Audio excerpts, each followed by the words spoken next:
여러분들 아마 트라우마라고 들어보셨을 거예요. 실제적이거나 위협적인 죽음, 심각한 질병 혹은 자신이나 타인의 신체적, 물리적 통합에 위협이 되는 사건을 경험하거나 목격하는 경우는 심리적 외상을 말하고요. 쉽게 말해 트라우마란 큰 정신적 충격을 준 사건으로 인해 겪는 심리적 외상이라고 말할 수 있죠. 여기서 제가 말씀드리는 트라우마라는 것이 보통 우리가 겪는 심리적인 외상인데 가장 흔한 것이 뭘까요? 혹시 가장 우리가 흔히 겪을 수 있는 트라우마가 뭘까요? 이게 뭐냐면은 상실이 가장 흔합니다. 상실. 그러니까 자기 가족이나 친구가 돌아가신 거예요. 사망한 거. 아니면은 상실이라는 게 뭐 직장을 잃는다든지 재산을 잃는 것도 상실이에요. 그런 것을 경험하고 나면은 사람이 예민해지고 민감해지기 시작하는 거죠. 여기 잠깐 그림을 한번 보실래요? 왼쪽에 있는 그림을 한번 보세요. 요거 뭔지 아시는 분? 노란데 이빨 있는 거. 요거 뭔지 아시는 분? 요거 본 적 없으시죠? 이게 뭐냐면 패크맨이에요.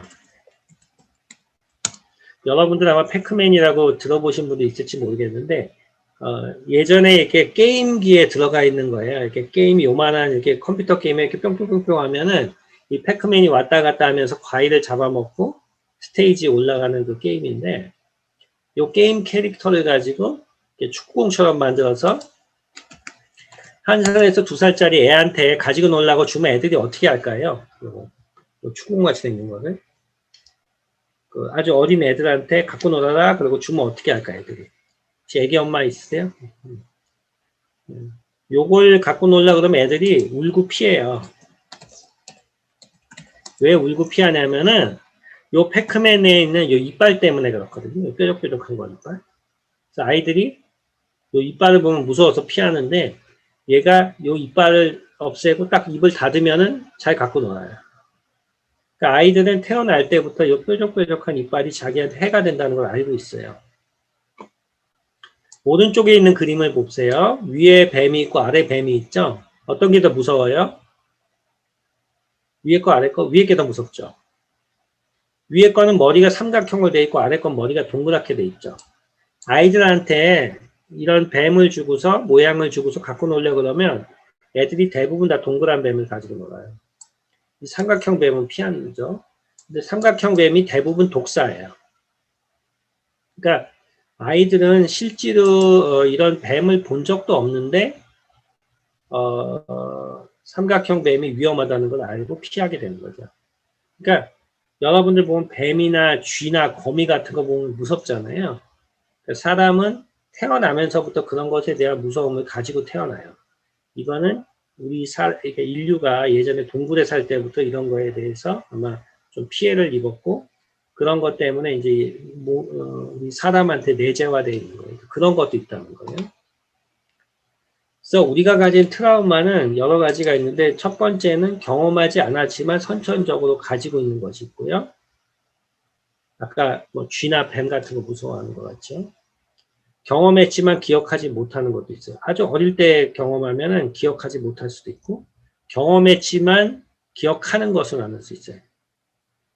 그러니까 경험했지만 기억하지 못하는 건 어릴 때 경험해서 그럴 수도 있고 또 하나는 경험을 했는데 너무 무서워서 이렇게 기억을 이렇게 억압하는 그런 경우가 있어요. 그 중에서도 불안발작에 대해서 제가 잠깐 말씀을 드릴게요. 불안발작은 뭐냐면 갑자기 도저히 힘든 심한 불안이 몰려오는 것을 의미해요. 여러분들 갑자기 불안이 확 몰려오는 거 경험해 본 적 있으세요? 뭐 특별히 이유는 없는데 갑자기 불안하고 심장이 두근거리고 막 숨이 안 쉬어지는 것 같고 연구를 해보면 우리나라 일반 인구의 5.88%나 이런 심각한 불안발작을 경험했다 그래요. 근데 놀라운 거는 심각한 트라우마를 경험하고 불안발작을 경험하는 경우보다는 기억하는 트라우마가 없이 경험한 경우에 더 자살 시도 위험이 높다는 거죠. 그러니까 내가 어떤 트라우마를 딱 경험하고 그것 때문에 힘든 것보다는 전혀 뭔지 모르겠는데 불안할 때 더 힘들다는 것을 알 수가 있습니다. 그 중에서 몇 가지 제가 말씀드릴게요. 제 경험이라는 것이 있어요.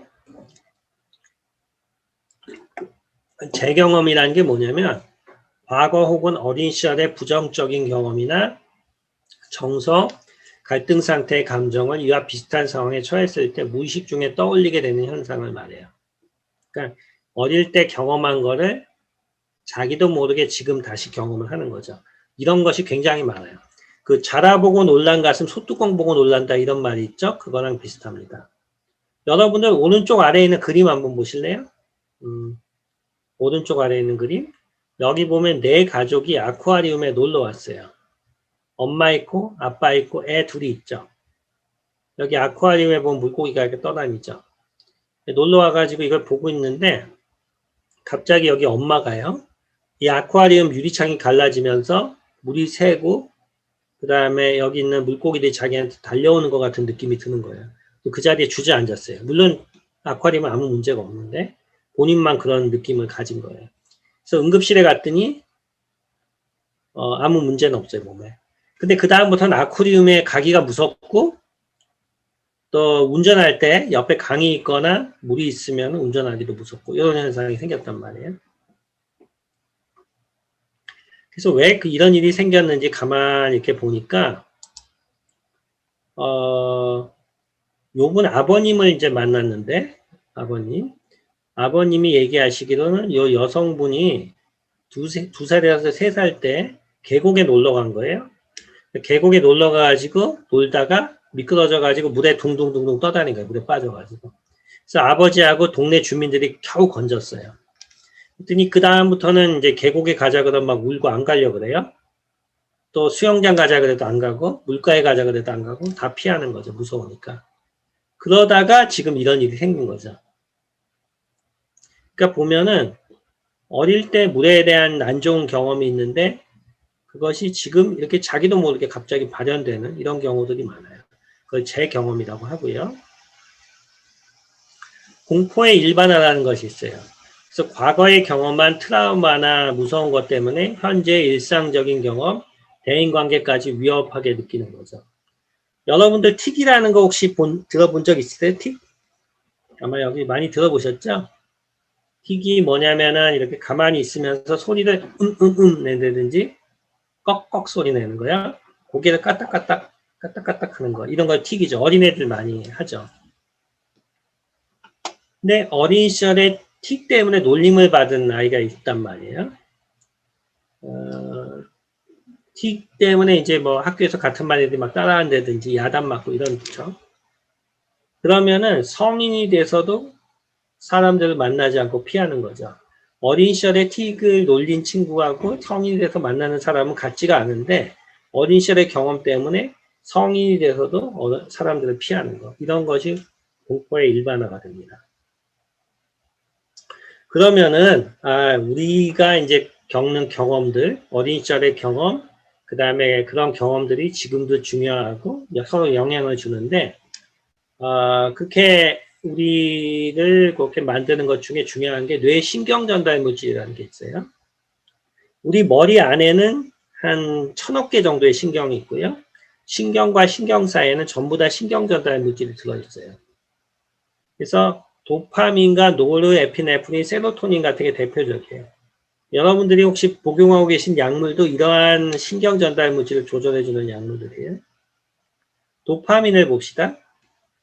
도파민이 균형이 있고 잘 안정돼 있으면 머릿속에 기쁘고 현실 감각이 들고 신체 움직임이 부드러워요. 근데 도파민이 너무 많아지면 어떻게 되냐면 사람이 의심이 많아지기 시작해요. 그래가지고 마치 다른 사람이 좀 의심스럽고 뭔가 자기를 해코지할 것 같기도 하고 아니면은 부인 같은 부인이 바람을 필 것 같기도 하고 이런 생각이 드는 거죠. 그리고 환각이나 공격성이 생기기도 합니다. 그래서 도파민이 안정되는 게 굉장히 중요해요. 그래서 도파민이 너무 높은 분들은 약을 먹어서 그걸 낮추기도 하죠. 도파민이 불안정해지는 대표적인 병 중에 하나가 파킨슨병이라는 게 있어요. 여러분들 혹시 본 적 있으세요? 파킨슨병은 이렇게 손을 이렇게 떠는 병이에요. 이렇게 노인들이 많이 생기는데 그 파킨슨병이 있으면 이 도파민이 불균형이 일어나거든요. 도파를 이제 입으로 먹죠. 근데 파킨슨병이 있는 분들 대부분 처음에 의심이 많이 생깁니다. 그래서 가족들이 뭐 바람을 피는 것 같기도 한다든지 사람들이 자기 물건을 훔쳐가는 것 같고 그런 느낌이 들어요. 노르에피네프린은 각성과 관련된 신경전달 물질이에요. 그래서 균형이 되면 집중력이 있고 에너지가 있고 각성이 되지만은 예를 들어서 밤에 노르에피네프린이 너무 많이 나타나면 잠을 못 자요. 사람이 불안하고 불면이 생기고 세로토닌도 적당하면 기분이 좋고 인지 기능도 좋고 긴장이 되지만 불균형이 되면 집요해지고 반복적인 생각이 들어요. 그래서 이런 게 안정이 잘 돼야지 안정된 기분과 인지 기능을 유지할 수 있는 거죠. 그래서 약을 먹기도 하고요. 여러 가지 처방으로 이걸 안정시켜 주는 거고 예민한 분들이 이런 변화에 더 민감해요. 여기까지 제가 잠깐 말씀을 드렸는데 그러면은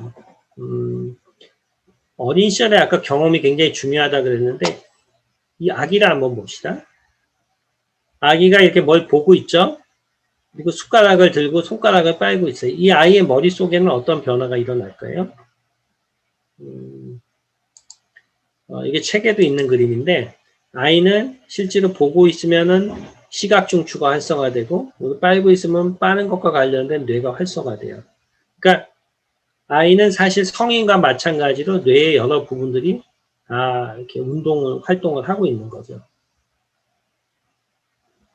근데 이게 재밌는 게 여기 그래프를 한번 보세요. 여기 X축인데 마이너스 8, 마이너스 7 이게 엄마 뱃속에 있는 거예요. 6, 5, 4, 3, 2, 1 하다가 이제 0 하면 태어나는 거고요. 1, 2, 3, 4, 5, 6, 7, 8, 9, 10, 11 여기까지가 돌까지예요. 여기 개월이고 그 다음에 2살, 3살 이렇게 나가는 거죠. 19살 때까지예요. 아기가 막 태어날 때는 어떤 상태냐면은 놀랍게도 머리 안에 신경이 전혀 발달하지 않은 상태에서 태어나요. 그러니까 제가 아이를 컴퓨터로 비유하자면은 딱 윈도우만 깔린 컴퓨터예요. 아무것도 깔리지 않고 정말 그대로 있는 거죠. 그러다가 태어나면서부터 시각, 보고, 듣고 이런 걸 통해서 뇌가 급격하게 발달하기 시작해요.